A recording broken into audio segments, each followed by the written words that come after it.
Hello students, today I will discuss on a topic rules for drawing image formed by spherical mirrors। ध्यान दीजिए, image formation बहुत ही एक important topic है जो अक्सर एग्ज़ाम में पूछा जाता है और इसको समझना बहुत आसान है अगर आप इस रूल्स को अच्छे से समझ लेंगे, क्योंकि इस रूल्स के बेस्ड पर भी हम लोग वहाँ पर इमेज फॉर्मेशन को समझ पाते हैं। तो क्या है ये रूल्स, इसको आइए हम लोग स्टडी करते हैं। तो first rule, a ray of light which run parallel to the principal axis after reflection passes through the principal focus f of a concave mirror or appear to pass through the principal focus of a convex mirror। देखिए sentence जो भी है आप इसको अच्छे से समझिए, figure भी है, मैं दोनों साथ साथ बात करूँगा।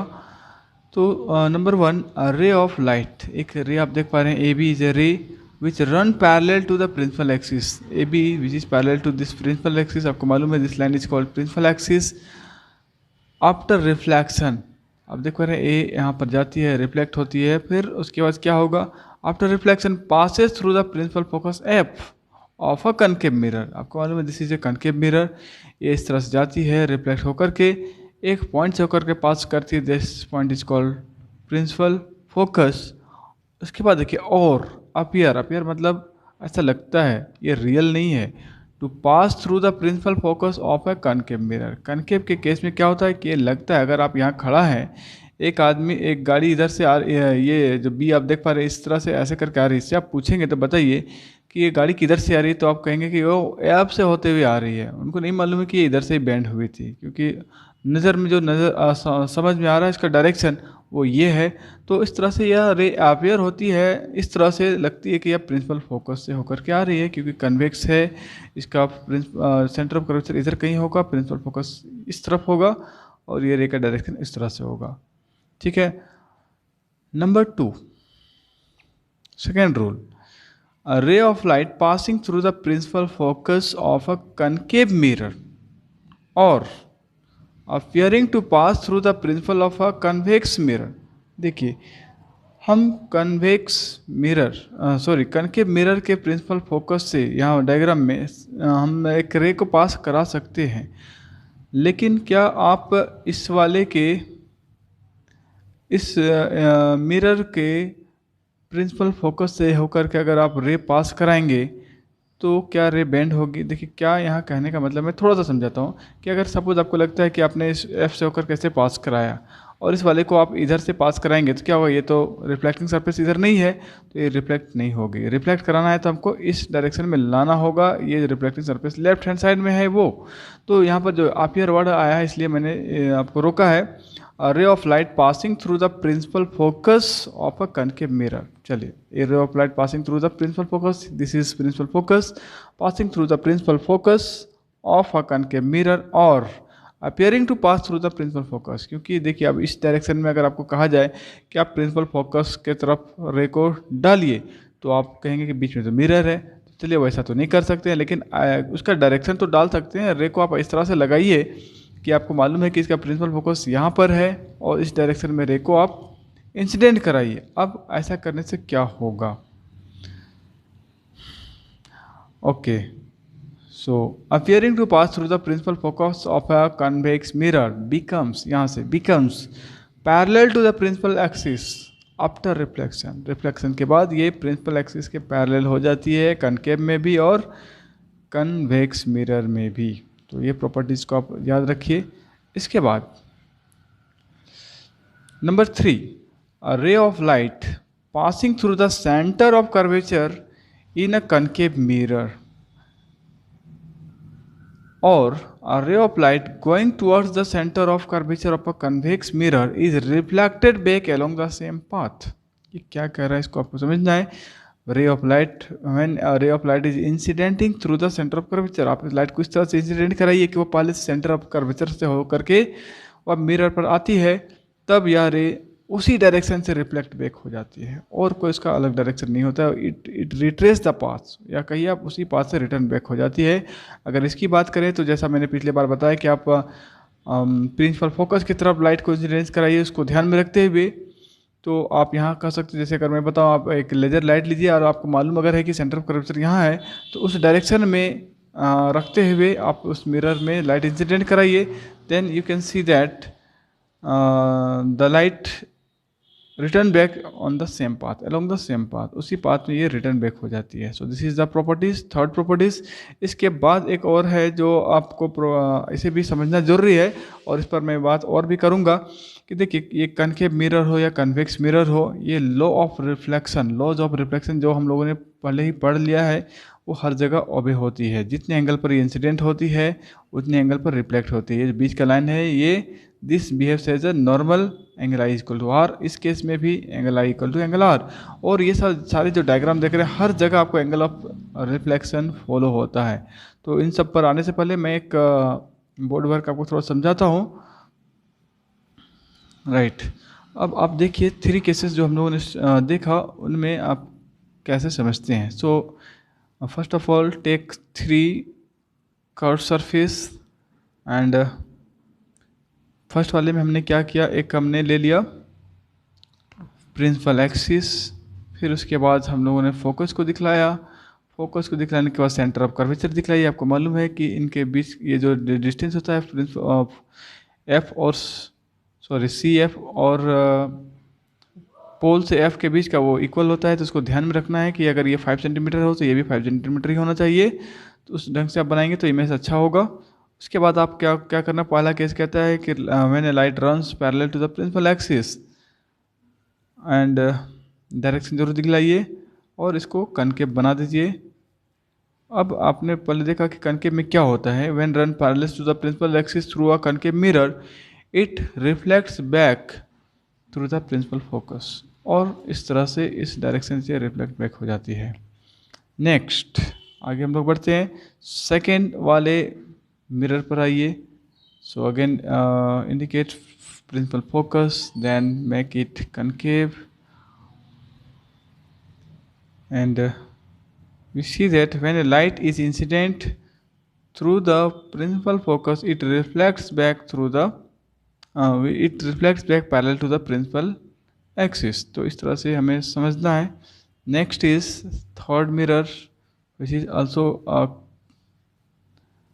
also a concave mirror। yes, there is a technical mistake here। okay, I will draw it here। so make it like this, draw a principal axis, mark here, suppose this is F and suppose this is C। then we see that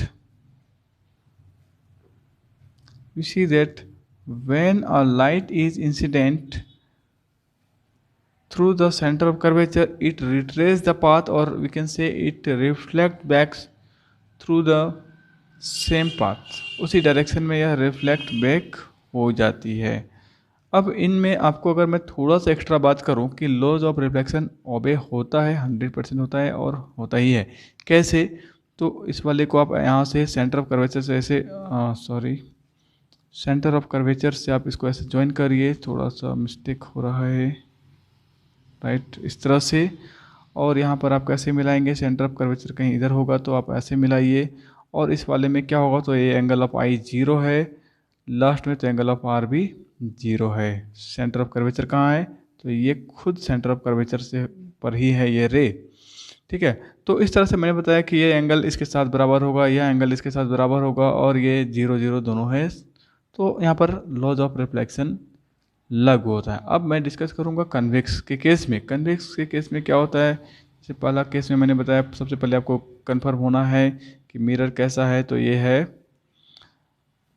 convex mirror. और आप क्या करिए, एक रे को parallel लाइए ऐसे करके, जैसी वो इमेज ये रे जब पैरेलल होती है और जैसे इंसिडेंट होती है मिरर से, then we see that this reflects back in such a direction that it appears that it is coming from this point, there is a point and this point is principal focus। तो ऐसा आपको दिखाई पड़ेगा, ठीक है।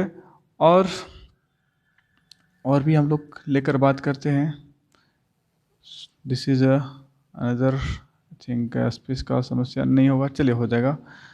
This is a convex mirror, principal axis क्या करना है, वी विल पास अ रे, एक पहले मैं फोकस दिखाता हूँ, this point is principal focus. So if I try to, अगर मैंने लेज़र लाइट यूज किया है, अगर मैं लेज़र लाइट का डायरेक्शन इधर ही रखूँ तो आपको राइट तो आप देख पाएंगे the ray is reflects back parallel to the principal axis, ये इस तरह से रिफ्लेक्ट बैक हो जाती है।